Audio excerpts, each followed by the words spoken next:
अच्छा जी, बात कर रहे हैं चैप्टर 19 की, एटॉमिक न्यूक्लियस की।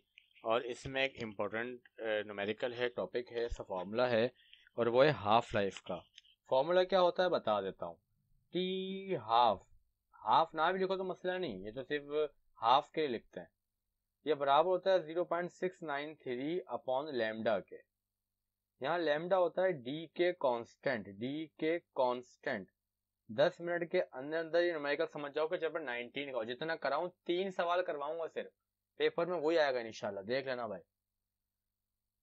तो ये क्या है, डी के कांस्टेंट। अब डी के कांस्टेंट आया हुआ हो तो हाफ लाइफ आ जाएगी, नहीं आ जाएगी, डिवाइड करोगे आ जाएगी। इस तरीके से हाफ लाइफ पता हो तो ये आ जाएगा। अब अगर तुम्हें ये फॉर्मूला क्लियर है तो आगे बात करते हैं। इसमें एक वो था फॉर्मूला, याद होगा, law of radioactive decay law. Delta lambda करके था, डेल्टा एन करके, delta N upon delta T बराबर था लैम्डा एन के। माइनस भी होता है डायरेक्शन की वजह से। बहरहाल सवाल पे आओ। 19.4, half life of polonium is 140 days. Time दे दिया हाफ लाइफ 140 डेज, ये रहा। But by what fraction does its activity will decrease per week. मुझे पर वीक के हिसाब से चाहिए, तो मैं अपने टाइम को पर वीक में कन्वर्ट करूंगा, और डेज से वीक में जाने के लिए 7 से डिवाइड करते हैं। अगर एक्टिविटी पर डे होता तो मैं इसको चेंज नहीं करता, ऐसा ही रहने देता। एक्टिविटी पर सेकंड होता तो मैं इस टाइम को सेकंड में कन्वर्ट करता, मेरी जिम्मेदारी होती। और एक्टिविटी निकालनी है मुझे, ये लिखा हुआ है बाय व्हाट पर्सन, तो उसका सिंबल होता है ये इसका सिंबल आ गया, ये इसका सिंबल आ गया भाई, ये मुझे निकालना है। तो according to law of radioactive decay law, delta N upon delta T बराबर होता है माइनस लेमडा एन के। फॉर्मूला तो वैसे ही पड़ा हुआ है, याद किया हुआ होगा। इग्नोर माइनस साइन, वो अलग वजह से होता है। अब एन यहाँ पे मल्टीप्लाई आके डिवाइड हो जाएगा, टी डिवाइड यहाँ पे आके मल्टीप्लाई हो जाएगा। और डेल्टा टी हमेशा इस सवाल में 1 होगा, सही याद रखना, परसेंट एक्टिविटी वाले में। अब परसेंटेज का साइन के लिए परसेंटेज का साइन आएगा, 100 से मल्टीप्लाई कर देंगे। अब लैम्डा नहीं, लैम्डा नहीं है, लेकिन हाफ लाइफ तो है ना।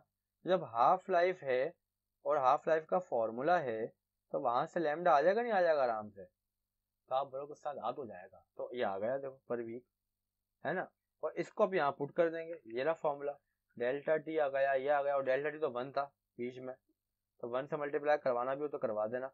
ये तुम्हारा आंसर आ जाएगा, परसेंटेज साथ में लिखी हुई आएगी, परसेंटेज में आएगा आंसर। तो ये सवाल अगर किसी और तरीके से भी आए, पर सेकंड के लिए आए, पर डे के लिए आए, तो उस हिसाब से आपने कर लेना है, ठीक है जी। और कोई मसला तो ग्रुप पर पूछना है, टेंशन थोड़ी है।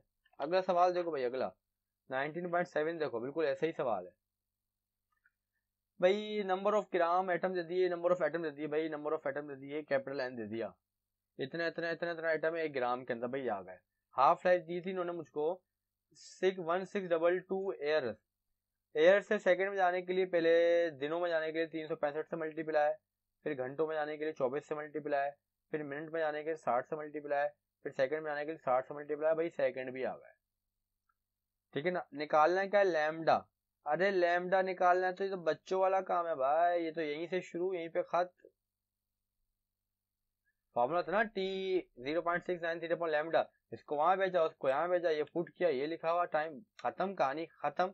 अच्छा, लैम्डा की अपनी कोई यूनिट नहीं होती, जो टाइम की यूनिट हो वो इसकी इनवर्स हो जाती है। जैसे इस सवाल में टाइम की यूनिट सेकंड में लेके गए हम, ठीक है ना, तो हम इसकी सेकंड इनवर्स हो गई। इससे पहले वाले सवाल में हाफ लाइफ वीक में थी, तो लैम्डा की यूनिट वीक इनवर्स लिखी थी, तो जो टाइम होगा वो इसकी यूनिट होगी इनवर्स करके। उसके बाद क्या तुम्हें ये नहीं पता, तो बोलोगे सर ये तो पता है, इग्नोर माइनस साइन भी कर देंगे। अबे लैम्डा ये रहा, एन ये रहा, मल्टीप्लाई करा, एक्टिविटी आया। अब एक्टिविटी को तुम ऐसे लिख लो या सिंपल ए लिखो, बात देखिए, डन हो गया भाई, डन हो गया, सीन हो गया डन, हाफ लाइफ खत्म हो गया 5 मिनट के अंदर अंदर। अब आखिरी सवाल करवाता हूं 19.6, थोड़ा पंचायत तो सवाल। इस सवाल को एज इट इज कर लेना, पेपर में आएगा तो ऐसे आएगा, वरना नहीं आएगा, देख लेना भाई। हमें निकालनी है बाइंडिंग एनर्जी। क्या निकालनी है, बाइंडिंग एनर्जी। अगर सवाल तुम्हें करना है तो 5 मिनट बाद सुननी पड़ेगी मेरी। बाइंडिंग एनर्जी होती क्या है, मैं तुमको समझाता हूँ, एक मिसाल देता हूँ मैं इससे। देखो 5 दोस्त हैं, पांचों ने 1000 1000 रुपए मिलाए, 5 दोस्त है, पांचों ने 1000 रुपए मिलाए, कैलकुलेटर में लिखता भी रहता हूँ ताकि तफरी होती रहेगी। 5 दोस्तों ने 1000 रुपए मिलाए या 50 रुपए मिलाए, तो अगर मैं इसको प्लस करूं तो ये बनता है 250। अच्छा जी, 250 में होता है। अब 50 रुपए मिलाए और बैठ गए, एक मीटिंग करने बैठ गए कि भाई 50 मिलाएंगे, अपन कारोबार करेंगे, और वहां पे आ गए 50 रुपए की चाय, वहां आ गए 50 की चाय। अब चाय के पैसे कौन देगा? चाय के पैसे कौन देगा? सारे सियाने। तो वो चाय के पैसे कहां से जाएंगे? जो 250 जमा हुए थे ना उनके सबके, इसी में जाएंगे। तो कहने को जब ये आए नहीं थे, रास्ते में थे, सबके पास 50-50 से टोटल कितना था? 250। लेकिन जब आए, अरे 50 की चाय पी के कमबख्त, तो कितना पैसा बचा? 200 रुपए। तो वो 50 की चाय को मैं क्या बोलूं? तो मैं बोलूंगा कि वो जो 50 रुपए थे ना, वो बाइंडिंग में खर्च हो गए। तो भाई एक्चुअल पैसे अलग थे, लेकिन जब मिल गए, गैदरिंग हो गई, पार्टनरशिप हो गई, तो वो पैसा क्या हो गया? अलग हो गया। सही। अब यही सवाल है यहाँ पे कि बाइंडिंग एनर्जी निकालनी है हम लोगों को। बाइंडिंग एनर्जी निकालनी है भाई, ये लिखा हुआ बाइंडिंग एनर्जी निकालनी है। ये मास ऑफ प्रोटॉन कांस्टेंट दिया हुआ है, मास ऑफ न्यूट्रॉन कांस्टेंट दिया हुआ है, mass of tellurium atomic mass भी दिया हुआ है, और ये लिखा हुआ है 1U। ये 14 लिखा हुआ है, ये 1U लिखा हुआ है। देखो ये सवाल है, ये 1U यानी कि जो ग्राम है ना, मास की यूनिट ग्राम होती है, तो ये वही वाला एटॉमिक मास यूनिट वाला यू। Hello hello. हाँ, कॉल आई थी ना, मिस कॉल आई थी। बस ठीक है अभी आई थी मेरे कॉल, ठीक है बस सही सेट है। ठीक है, ले जाऊंगा। ओके ओके, ला। भाई अम्मा की कॉल है, अम्मा की कॉल है, अम्मा की कॉल है, तो अम्मा का मिस कॉल आई है अभी। कॉल पता नहीं कब की थी।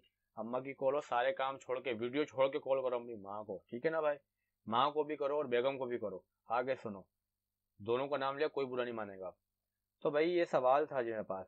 अब बाइंडिंग एनर्जी का फॉर्मूला क्या होता है, मैं आपको बता देता हूँ। बाइंडिंग एनर्जी का फॉर्मूला, बाइंडिंग एनर्जी बराबर होती है मास डिफेक्ट के डेल्टा एम के बराबर होती है।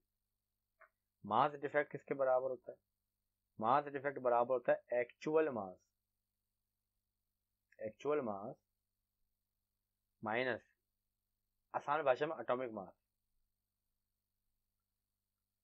तो आपको बाइंडिंग एनर्जी निकालनी है, वो डेल्टा एम के बराबर है। डेल्टा एम बराबर है एक्चुअल मास एटॉमिक मास। तो एटॉमिक मास तो आपके पास यहाँ पे है 125.9033, ये तो है। अब एक्चुअल मास चाहिए। अब एक्चुअल मास किसका है? एक्चुअल मास किसके बराबर होता है, ये भी देख लो। ये होता है mass of proton plus mass of neutron, ठीक है ना? अब देखो, अब इसमें प्रोटॉन कितने, तो भाई ये जो नीचे लिखा हुआ है ना, इतने प्रोटॉन, ठीक है भाई। और जो ऊपर में से नीचे माइनस कर दूंगा तो नंबर ऑफ न्यूट्रॉन आ जाएंगे। तो नंबर ऑफ न्यूट्रॉन कितने? 126 माइनस 74 होगा। और जो एटॉमिक नंबर होता है वो असल में नंबर ऑफ प्रोटॉन, तो नंबर ऑफ प्रोटॉन में 52 है। तो प्रोटोनों का टोटल मास निकाल लेते हैं, तो 52 है वो। और हर प्रोटॉन का मास कितना ऊपर दिया हुआ 1.0078, इससे मल्टीप्लाई किया आंसर आया। न्यूट्रॉन कितना? टोटल 74। उनका मास भी ऊपर दिया हुआ था, ये दिया हुआ, उनका भी आ गया। अब एक्चुअल मास के लिए मैं टोटल मास जो प्रोटॉन का है, टोटल जो न्यूट्रॉन का, तुम्हारे सामने देखो प्लस करूंगा यहाँ पे, दोनों को प्लस किया, ये बन गया, ये आ गया एक्चुअल मास। ये क्या आ गया? मैं इसके साथ लिख सकता हूँ एक्चुअल मास। अब मास डिफेक्ट किसके बराबर है? एक्चुअल मास में से माइनस करेंगे एटॉमिक मास, पहले बता दिया था, ये डेल्टा एम आ गया।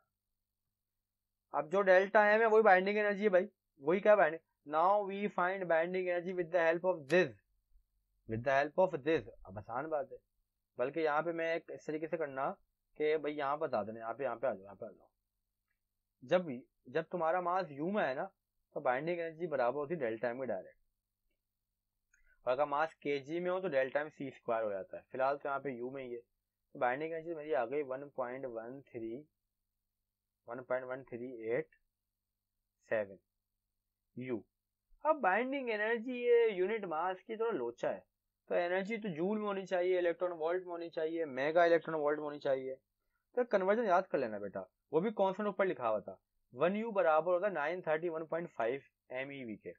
तो मैं इस आंसर को 931.5 से मल्टीप्लाई करूंगा, क्या आंसर आएगा, ये लिखा हुआ 1060 मल्टीप्लाई करने के बाद 60.7 यूनिट क्या होगी, MeV। ये बाइंडिंग एनर्जी आ जाएगी। सवाल में नहीं कहा हुआ था, लेकिन कभी कहें ऑल्सो फाइंड, कभी कहें ऑल्सो फाइंड पैकिंग फ्रैक्शन, क्या कहें, पैकिंग फ्रैक्शन, अभी कभी कहें अगर, तो पैकिंग फ्रैक्शन किसके बराबर होती है, देखो PF बराबर होता है, पैकिंग फ्रैक्शन बराबर होती है binding energy per nucleon, binding energy per nucleon, ठीक है। अब न्यूक्लियन का मतलब क्या होता है, प्रोटॉन और न्यूट्रॉनों की जो कुल तादाद है वो मिलकर न्यूक्लियन कहलाता है।